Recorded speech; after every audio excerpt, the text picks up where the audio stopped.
کاشف نورانی میں یہاں deputy director ہوں پبلک ریلیشنس بے نظیر بھٹو یونیورسٹی شہید بے نظیر آباد میں. اور آپ کو پتہ ہے کہ میڈیا کی جو فیلڈ ہے، میڈیا کا جو میدان ہے، وہ جب سے ہم نے ہوش سنبھالا ہے تو ریڈیو سے لے کر ہم ٹی وی تک چلتے آئے، دیکھ کے آ رہے ہیں کہ میڈیا کا کیا رول ہے. اور اسی حساب سے زندگی، کیونکہ کسی کی زندگی لمبی بھی ہوتی ہے، کسی کی کم بھی ہوتی ہے، لیکن زندگی میں جد و جہد کے لیے لوگوں کو یا انسان کو وقت کم ملتا ہے. اور جد و جہد کرنا، ہمیں اگر اپنا ایمان بنائیں گے تو ہو سکتا ہے کہ میرے جیسے دوسرے دوست بھی، دوسرے بندے بھی، دوسرے نوجوان بھی، دوسرے اولڈ ایجز بھی، یا دوسرے اپنے بڑھاپے کے قریب ہونے والے لوگوں کو کوئی نہ کوئی ایک قسم کا میں مثال مل جائے گا جیسے وہ اپنے آپ کو منوانے کے لیے آگے بڑھتے. تو زندگی کے دن بلیک اینڈ وائٹ فلموں سے شروع ہوتے ہوئے کلر فلموں تک ہم پہنچے. جب ہوش سنبھالا تو ہم نے مونو کلر کی فلم دیکھی، اور بچپن میں اچھے اسٹوڈنٹ تو نہیں رہے، لیکن ایک اچھے اسکاؤٹس کی طرح زندگی اچھی گزاری، اچھے اسکاؤٹ رہے، اچھے ایک اسپورٹس مین رہے. لیکن آہستہ آہستہ اپنی جب تعلیم کی قدر کرنے لگ گئے تو ہمیں فیل ہوا کہ جب تک ہمیں کوئی چیز پڑھنے نہیں آئے گی تو اس چیز کو ہم اپنے زندگی پر استعمال کیسے کریں گے. تو آہستہ آہستہ پڑھائی کے پیچھے لگتے رہے، لکھتے رہے، پڑھتے رہے. زندگی کے اس موڑ پہ پہنچے جب 18 سال کی عمر جب ہوئی، اور جب NIC شناختی کارڈ جب بنا میرا، تبھی CNIC تو نہیں کہتے تھے ہم اس کو NIC کہتے تھے. جب بنا تو جیسے ہی وہ جب بنا تو ایسے لگا کہ جیسے یار اب تو ہم بڑے ہو گئے، اب ہمیں اپنے پیروں پہ کھڑا ہونا چاہیے. تو اسی دور میں 18 سال کی عمر میں مجھے ایک چھوٹی سی جاب ملی، لیکن ہے تو وہ دنیا کے لیول کی بہت بڑی جاب، ایک استاد کی، ایک معلم کی جاب ملی. تو اس جب تجربے میں جب گیا، جب اپنے آپ کو اسی اسکول میں ایک استاد کی حیثیت میں پایا جس اسکول میں میں نے اپنی پرائمری کی تعلیم حاصل کی، تو مجھے زندگی میں ایک نیا موڑ فیل ہوا کہ میری زندگی میں ایک نیا موڑ آیا، ایک نیا ایک قسم کا ٹوسٹ آیا ہے کہ جس بینچوں پہ ہم بیٹھ کے پڑھتے تھے، اسی بینچوں پر اب ہمارے شاگرد بیٹھے ہوئے ہیں، اسٹوڈنٹ بیٹھے ہوئے ہیں، اور ہم اسی استاد کی کرسی پہ بیٹھ کے ایک معلم کی حیثیت سے پڑھا رہے ہیں. تو شروع سے لے کر تھوڑا لکھنے لکھانے سے دلچسپی رہی، پڑھتا بھی میں بہت تھا. رسالے، اسکول کی کتابیں کم، لیکن رسالے میں بہت زیادہ پڑھتا تھا. تو یہ میڈیا کی لیول اور میڈیا کا جو اس وقت کا رجحان اور آج کی جو میڈیا کی ضرورت ہمیں نظر آ رہی ہے وہ تھوڑا سا مختلف تھا. لیکن کیا ہے کہ جس انسان کا لکھنے لکھانے سے اور اپنے آپ کو منوانے سے، یا اپنا نام کسی ریڈیو کے پروگرام میں، اپنا نام کسی خط اور کسی فرمائش کی وجہ سے ریڈیو کے پروگرام میں اپنا نام جب سنے تو ایک تجسس سے اس میں ایک شوق ان کا بڑھتا ہے کہ اپنی اور آگے جائے، تاکہ آپ اپنے نام کو آگے زیادہ سے زیادہ اپنے نام کو آگے ہم ہائی لائٹ کر سکیں. تو میڈیا کی لائن میں نے پکڑی. میڈیا کی لائن جب پکڑا تو ایک چھوٹا سا اخبار مجھے ملا،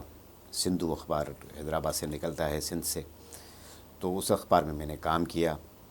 اور اس کے بعد عبرت گروپ آف پبلیکیشن میں میں نے ایز اے اسپیشل رپورٹر کام کیا. میں نے ڈیسک پر بھی کام کیا. میں نے جب اخباریں چھپتی تھی تو اس کی جب ہم پیسٹنگ کرتے تھے، خبروں کی کاٹ کے جب پیسٹنگ کر کے ہم پلیٹ جب بناتے تھے اخبار کی چھپائی کے لیے، تو وہ کام بھی اللہ نے ایک موقع دیا کہ اس کام کو سیکھنے کا بھی موقع ملا، اور وہ کام بھی ہم نے کیا. تو دوست ملتے رہے، دوست بناتے رہے، کیونکہ پرانے اسکاؤٹ کے ہوتے ساتھ ساتھ میں ایک چھوٹا بڑا اسپورٹس مین بھی تھا، اچھی کرکٹ بھی کھیل لیتا تھا، تھوڑی سی فاسٹ بالنگ چلاتا تھا. اور اس کے ساتھ بیٹسمین کے حوالے سے ویسے وہ ہم جیسے ہم بولتے ہیں کہ ٹھیٹ لینگویج میں کہ ڈنڈا ہی ایک بیٹسمین تھا کہ آتے ہی، اور وہ میں کوشش کرتا تھا کہ گیند کو شاٹ لگاؤں. تو ایسا جب زندگی پہنچی تو عبرت آفس میں، عبرت اخبار میں کام کیا میں نے. جب ڈیسک پر بیٹھا تو وہاں جب پورے شہر کی، پوری سندھ کی، پورے پاکستان کی خبریں جب فیکس کے تھرو جب ہم آتی تھی تو ہم پڑھتے تھے کہ یار ہمارے اپنے ملک میں کیسے حادثات ہو رہے ہیں، کیسے بچے اغوا ہو رہے ہیں، کیسے کاروکاری کے مسائل ہو رہے ہیں، اور کس طرح کے تو اس چیزوں سے آگے بڑھتے گئے تو لکھنے کا تھوڑا شوق اور بڑھتا گیا. پھر ہم خبروں پہ تبصرے کرنا لگ گیا میں. پھر ان خبروں پہ میں نے مضمون لکھنا شروع کر دیا، پھر ان خبروں پہ میں نے ایڈیٹوریل کے لیے تھوڑی سی طب آزمائی کی، پھر ان خبروں پہ میں نے کالم نویسی کی، ہلکی بلکی طنز و مزاح کے حوالے سے بھی میں نے کچھ کالم لکھے۔ شاعری سے شروع سے مجھے صرف سننے کا شوق تھا، کبھی شاعری پہ میں نے طب آزمائی نہیں کی، لیکن نثر کے حوالے سے، لکھائی کے حوالے سے، تحریروں کے حوالے سے میں نے یہ کوشش کی کہ اپنے آپ کو ظاہر کرنے کے لیے، اپنے آپ کو اندر جو میں فیل کرتا ہوں، جو خبروں کو دیکھ کر، جو رپورٹس کو دیکھ کر، جو ملکی حالات کو دیکھ کر، یا جو لوگوں کی جو تکلیفوں کو دیکھ کر جو میں اندر فیل کرتا ہوں،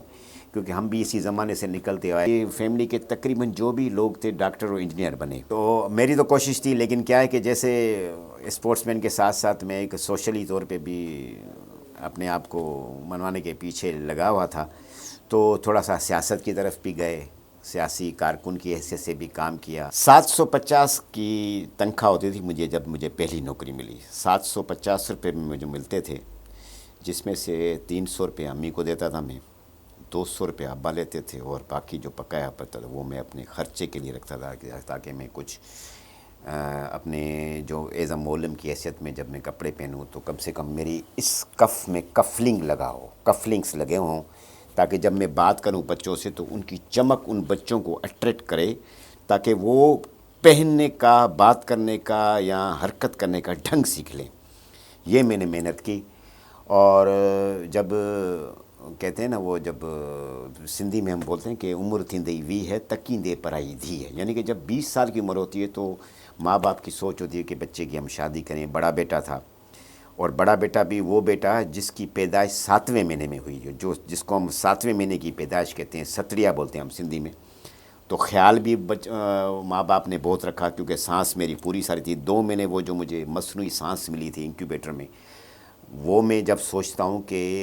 جب میں وہ سانس میں انکیوبیٹر میں اٹھاتا ہوں گا تو کس طرح میری ماں دکھ سے دیکھتی ہوگی کہ میرا بچہ کتنا تکلیف، میرا باپ کتنے دکھ سے دیکھتا ہوگا اس انکیوبیٹر کو، میرا بچہ اب 2 مہینے بھی ہو گئے تبھی بھی ماں کی گود میں نہیں آ رہا ہے اور انکیوبیٹر میں پڑا ہوا ہے۔ تو یہ جب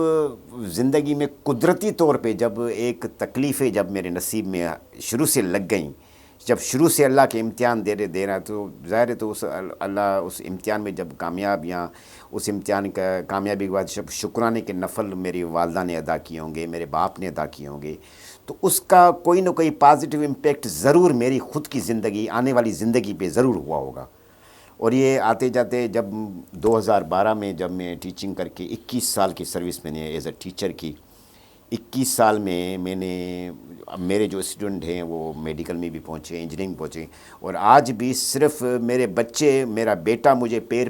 جب پیروں پہ ہاتھ رکھ کے ملتا ہے تو مجھے اتنی خوشی نہیں ہوتی جب میرا شاگرد، میرا کامل شاگرد، میرا پڑھا لکھا شاگرد ڈاکٹر ہو، انجینئر ہو، یا کسی بھی فیلڈ میں کام کر رہا ہو، وہ میرے پیر پر کہ اگر مجھ سے کہیں ملتا ہے تو اس جیسی خوشی مجھے دنیا میں کہیں بھی نہیں مل سکتی۔ اور جب یہ 2012 کی بات ہے، جب یہ بے نظیر بھٹو یونیورسٹی کا قیام جب 2010 میں یہاں آیا، اور بے نظیر صاحبہ ہم سب کی لیڈر بھی ہے، پاکستان کی لیڈر بھی ہے، مشرق کی بیٹی بھی ہے، اس کی جب شہادت ہوئی تو 2010 میں حکومت سندھ نے یہ یونیورسٹیز قائم کرنے کا جو فیصلہ کیا، جس میں تقریباً آپ دیکھ رہے ہوں گے کہ پاکستان میں 8 سے 10 ایسی یونیورسٹی ہیں جن کا نام شہید محترمہ کے نام پہ رکھا ہوا ہے۔ 2010 میں جب یہ شہید بے نظیر بھٹو یونیورسٹی بنی تو اس کو جب آگے چلانے کا سلسلہ جب انہوں نے انتظامیہ نے شروع کیا تو 2012 میں اس کا پراپر طریقے سے اکیڈمک سیشن وغیرہ شروع ہوئے، تو اس وقت جب یہاں کچھ پوسٹیں آئیں پبلک ریلیشن آفیسر کی، کیونکہ میرے پاس تجربہ بھی تھا، اس کے ساتھ میڈیا کے حوالے سے اور پبلک ریلیشن کے حوالے سے، یا کسی امیج بلڈنگ کے حوالے سے تھوڑی ایکسپرٹیز میرے پاس تھی جو میں نے یہاں یوٹیلائز کی، جس کی وجہ سے اللہ کا شکر ہے، میری ماں کی دعائیں ہیں، میرے باپ کی دعائیں ہیں، اور میرے شاگردوں کی بھی دعائیں ہیں کہ بنا کسی سفارش کے یہاں مجھے جاب مل گئی۔ اور آج جس طریقے سے میں یہاں کام کر رہا ہوں، یہ ساری میری اسی لیڈرشپ کی بدولت ہے، جو لیڈرشپ میرے گھر سے شروع کر اس یونیورسٹی میں آئی، اور جو میرے گھر سے شروع کر اسکول سے ہوتے ہوئے، میرے استادوں سے ہوتے ہوئے، اور بینگ اے مولم کی حیثیت سے جو میں خود استاد رہا، اس کی جو لیڈرشپ کی جو تھوڑی زیادہ صلاحیت آئی، لیکن میں اپنے آپ کو لیڈر نہیں مانتا، آج تک میں نے اپنے آپ کو لیڈر نہیں مانا، میں اپنے آپ کو ایک بہترین فالوور مانتا ہوں، اور میں یوتھ کے لیے یہی میسیج دوں گا کہ آپ لیڈر بننے کا نہ سوچو. آپ ایک اچھے لیڈرشپ کے اگر اچھے لیڈر کی ایک اچھے فالوور بن کر اپنے آپ کو ایکسرسائز کرو گے زندگی میں, تو آپ جیسا لیڈر, آپ خود کو لیڈر کہو بھی نہیں, لیکن آپ جیسا لیڈر کوئی کہیں بھی نہیں پیدا ہو سکتا. یہ میرا ہے یوتھ کے کہ محنت کریں, ماں باپ کی دعاؤں کا بھرپور فائدہ اٹھائیں, اور اس کے لیے صرف ہمیں اور کچھ نہیں کرنا ہے, ہمیں صرف ان کا ادب اور احترام کرنا ہے, ان کی موجودگی کے احساس کو اپنے اوپر ایک سحر, ایک جادو کی طرح اپنے اوپر اپلائی کرنا ہے, ان کی قدر کرنی ہے, ان کی دی ہوئی یعنی کہ جو انہوں نے ڈانٹا بھی ہے, ہمیں مارا بھی ہے, تو ان کو ہم دعائیں سمجھ کر, ان کو ہم اپنی ایک زندگی کا ایک نصب العین سمجھ کے اگر لیں گے, تو میرا یہ دعویٰ ہے کہ وہ بچہ, وہ بچی, وہ نوجوان کبھی بھی کہیں بھی کسی بھی جگہ کہیں بھی فیل نہیں ہوگا, چاہے بھلے وہ بیک بینچر کیوں نہ رہا ہو اپنی تعلیم کے معاملے میں, لیکن عملی میدان میں وہ منوائے گا, اور عملی میدان میں وہ ثابت کرے گا کہ واقعی وہ ایک اچھی ماں کا, ایک اچھے باپ کا, ایک اچھے ملک کا بیٹا ہے, ایک اچھے ملک کا باشندہ ہے, اور ایک اچھی آرگنائزیشن جہاں بھی وہ کام کر رہا ہے وہ اپنے آپ کو فیل کرائے گا کہ میں اس آرگنائزیشن کو اون کرتا ہوں, اور اسی آرگنائزیشن کے تحت اسی کے لیے کام کروں گا, اور اس یہاں میں اپنی آرگنائزیشن کے لیے اچھا کام کروں گا, میری آرگنائزیشن اوپر اچھے نمونے جائے گی, تو ملک کی سطح پر بھی جب وہ آرگنائزیشن مشہور ہوگی, تب بھی اس کی تاریخ میں کہیں نہ کہیں آپ کا, ہمارا, سب کا نام ضرور اس کو شامل ہوگا.